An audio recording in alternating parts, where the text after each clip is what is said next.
Hello everyone, welcome back to Fury Time channel. The Ngannou treat, a pivot point in heavyweight boxing. Seamlessly into the equation comes Francis Ngannou, a figure whose presence in the heavyweight boxing scene cannot be understated. The former UFC heavyweight champion stands as a barrier to the long-awaited clash between Anthony Joshua and Tyson Fury. Ngannou's entry into boxing, marked by a nearly victorious bout against Fury, showcases his capability to disrupt the best-laid plans. The threat posed by Ngannou is real and immediate. His potential victory over Joshua is not just a possibility. It's a looming specter that could identifiably postpone the dream match of AJ versus Fury. Should Ngannou triumph over Joshua, the ripple effect would be profound.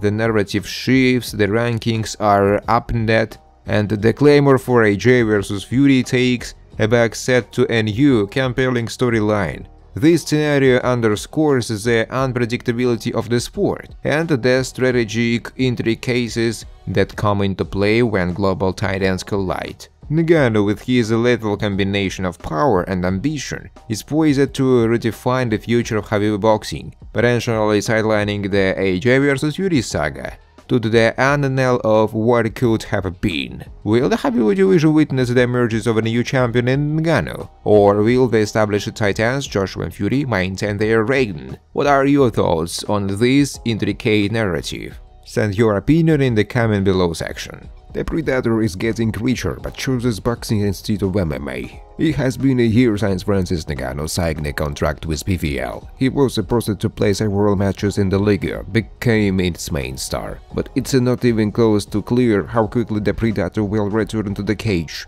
In the spring, he will fight Anthony Joshua according to the rules of professional boxing. Therefore, the MMA fight is postponed even further, and the question arises as to why PFL pays Ngannou money at all. Francis joined the league and immediately received a wide range of pleasant bonuses. He admitted that he had received a very generous monetary offer that outweighed all others, but the UFC offered Ngannou from $6 million to $8 million per performance. This means that for each PFL match, the Predator will get even more. But so far, the fighter is in no hurry to return to the cage. Firstly, he continues to earn great money for his performances in professional boxing. Secondly, Francis immediately received a lot of options from the organization. On the spot, Francis was given a check for signing the contract itself. The parties did not disclose the details of such a deal, but there is confidence that this is really solid money that Ngannou was paid immediately after entering the league.